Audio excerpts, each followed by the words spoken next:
வணக்கம் நண்பர்களே. உங்களிடம் பேசுவது விமலா. இன்னைக்கு நம்ம கேட்க போற கதை மனசுதான் காரணம். இது வரைக்கும் இந்த சேனலை நீங்க சப்ஸ்கிரைப் பண்ணல அப்படின்னா மறக்காம சப்ஸ்கிரைப் பண்ணுங்க. பக்கத்துல இருக்க பெல் ஐக்கானையும் கிளிக் பண்ணுங்க. வாங்க கதைக்குள்ள போகலாம்.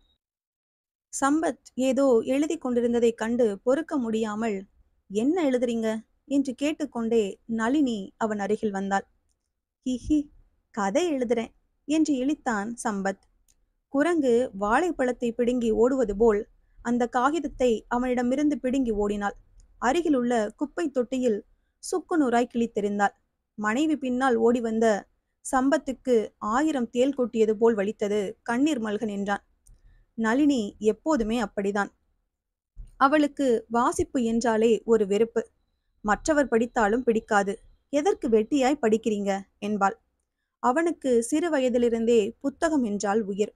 படிப்பது என்றால் பாயாசம் குடிப்பது போல். ஒரு நாள் அவன் புத்தகம் படித்துக் கொண்டிருக்கும் போது அவள் பேசியதை அவன் காதில் போட்டு கொள்ளவில்லை. நாசமா போக என்று கூவி ஆத்திரத்துடன் புத்தகத்தை தூக்கி கோபத்துடன் வெளியே வீசி எறிந்தாள். அப்போது மழை பெய்து கொண்டிருந்ததால் புத்தகம் மழையில் நனைந்தது. அவன் கண்ணில் இரத்த கண்ணீரே வந்துவிட்டது. இரக்கமில்லாத ராட்சசியே, கலைமகளை தூக்கி எறிகிற, அந்த தெய்வம்தான் உனக்கு புத்தி புகட்ட வேண்டும் என்று சொல்ல நினைத்தான். ஆனால் சொல்லவில்லை. ஏனென்றால் நளினிக்கு இரத்த அழுத்தம் உண்டு. அதனால் சின்ன விஷயத்துக்கு கூட ரொம்ப கத்துவாள். சொன்னதையே விடாமல் பல முறை சொல்லிக் கொண்டிருப்பாள். அவள் உடல்நலம் கெடக்கூடாது என்பதற்காகத்தான் சம்பத் அவளுக்கு இணக்கமாய் அவள் சொல்வதை தட்டாமல் செய்து விடுவான். ஒரு முறை அவன் ஒரு இலக்கிய கூட்டத்திற்கு சென்றான். முதலாக செல்லும் கூட்டம் என்பதால் அவனுக்கு பிரமிப்பாயிருந்தது.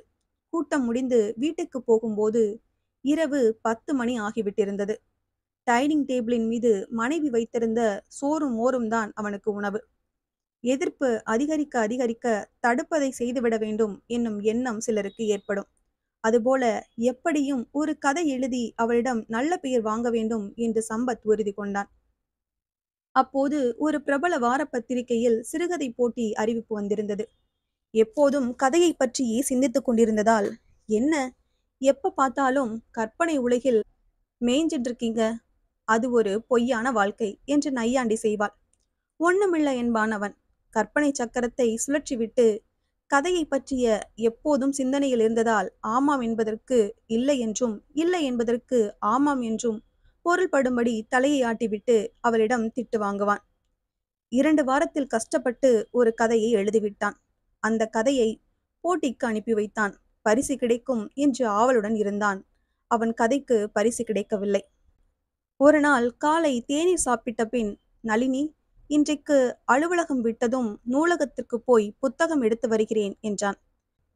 அதெல்லாம் ஒன்றும் வேண்டாம். நீங்கள் ஆபீஸ் விட்டதும் வீட்டிற்கு நேராக வாருங்கள். சாயந்தரம் கோவிலுக்கு போக வேண்டும். நீ என்றைக்காவது ஒரு நாள் மனசு மாறணும் நளினி. வாழு, வாழ விடு என்பதை போல் நீயும் நிறைய புத்தகங்களை படிக்க வேண்டும். நான் படித்தாலும் ஆட்சேபிக்க கூடாது. நானாவது படிக்கிறதாவது. அது மட்டும் இந்த ஜென்மத்துல நடக்காது.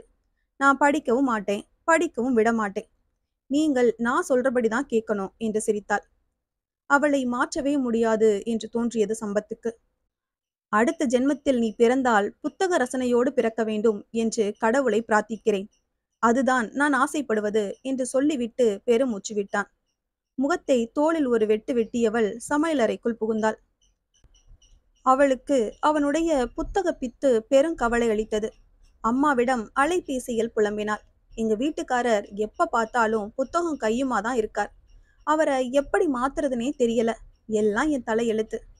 அடிப்போடி பைத்தியக்காரி, எனக்கு 70 வயசாகிறது. நான் ஆன்மீக புத்தகங்கள், நாவல்கள், பத்திரிகைகள் படிக்கிறேன். என்ன பார்த்தாவது கத்துக்க. உனக்கு பிடிச்சத நீ செய். ஆனால் உனக்கு பிடிச்சத மத்தவங்க செய்யணும் என்று எதிர்பார்க்காத. மத்த ஆம்பளைகள் மாதிரி அவர் என்ன குடி, ரேஸ், சீட்டாட்டம் என்று தப்பான காரியங்கள்ல ஈடுபடல. நல்ல காரியத்தை தானே செய்கிறார். இதுக்கு போய் அழுத்துக்கிறியே. வேறு கெட்ட பழக்கம் இருக்கா? அவர் பாட்டுக்கு படிச்சுட்டு இருக்கார். கூற அவர்கிட்ட இல்ல, உங்கிட்ட தான் இருக்கு. பார்த்து நடந்துக்க என்ற தாயிடம், போமா, அந்த ஆளை பத்தி உனக்கு எதுவும் தெரியாது என்றாள். உன்னை பத்தி எனக்கு நல்லா தெரியுமே. நீ பள்ளியிலே படிக்கும்போது மோஸ்ட் ஒபீடியன்ட் ஸ்டூடெண்ட் என்று டீச்சர் கிட்ட பேர் வாங்கின நீ எப்படிடி இப்படி மாறிட்ட? சொல்ல வேண்டியதை சொல்லிட்டேன். இனிமே உன் பாடு. எப்படி நடந்துப்பியோ நடந்துக்க. ஆனா இன்னொரு நாள் இப்படி ஒரு புகாரோடு வரக்கூடாது என்றாள். எதிர் வீட்டு மாலாவிடம் யோசனை கேட்டாள். நிழலின் அருமை வெயிலில்தான் தெரியும். அதுபோல் நல்ல புத்தகத்தின் அருமை அதை படித்தால்தான் அறிய முடியும். நான் ஒவ்வொரு வருடமும் புத்தக கண்காட்சியின் போது குறைந்தது 1000 ரூபாய்க்காவது புத்தகம் வாங்குவேன். என்னுடன் வா, உனக்கு ஒரு புத்தகம் தருகிறேன், படித்துவிட்டு கொடு என்று நளினி பின்தொடர அவள் வீட்டுக்குள் சென்றாள். இந்த புத்தகத்தை படி என்று கல்கியின் பொன்னியின் செல்வன் புத்தகத்தை நளினியிடம் கொடுத்தாள். புத்தகத்தை ரசித்து படித்து முடித்த நளினி, போரடிக்கும் என்று நினைத்தேன். விறுவிறுப்புடன் கல்கண்டாய் இனிக்கிறதே. அடடா, இவ்வளவு நல்ல புத்தகத்தை இதுவரை படிக்காமல் விட்டுவிட்டோமே என்று வருத்தப்பட்டாள். அவளுக்கு புத்தகங்களின் மேல் இதுவரை இருந்த வெறுப்பு விருப்பமாய் மாறிவிட்டது. மேலும் மேலும் புத்தகங்களை மாலாவிடம் வாங்கி படித்தாள். அவன் தான் எழுதிய கதையை வாராந்திர பத்திரிகைக்கு அனுப்பிவிட்டு கதை வந்திருக்கிறதா என்று ஒவ்வொரு வாரமும் ஞாயிற்றுக்கிழமை பத்திரிகையை வாங்கி பார்ப்பான். கதை வரவில்லையே என்று தலையில் கை வைத்து உட்கார்ந்து விட்டான். அவன் சோகமாக இருந்ததை பார்த்து, ஏங்க ஒரு மாதிரியாய் இருக்கீங்க என்று நளினி வினவினாள். நானும் எவ்வளவோ முயற்சி செய்கிறேன், என் கதை எதுவும் பத்திரிகையில் பிரசுரமாகவில்லை. கவலைப்படாதீங்க, எதையும் பாசிட்டிவா அப்ரோச் பண்ணுங்க. இனிமே நீங்கள் கதையை எழுதி கொடுங்கள், நான் மத்தியானம் கணினியில் டைப் செய்து கொடுக்கிறேன். நிறைய எழுதுங்க. 10 கல்ல விட்டெறிஞ்சா ஒரு கல் பட்டாவது மாங்காய் விழுமல்லவா என்றாள். இப்போதெல்லாம் தன் கணவன் படிப்பது எழுதுவது பற்றியோ அவள் கவலைப்படுவதும் இல்லை, அதை தடுப்பதும் இல்லை.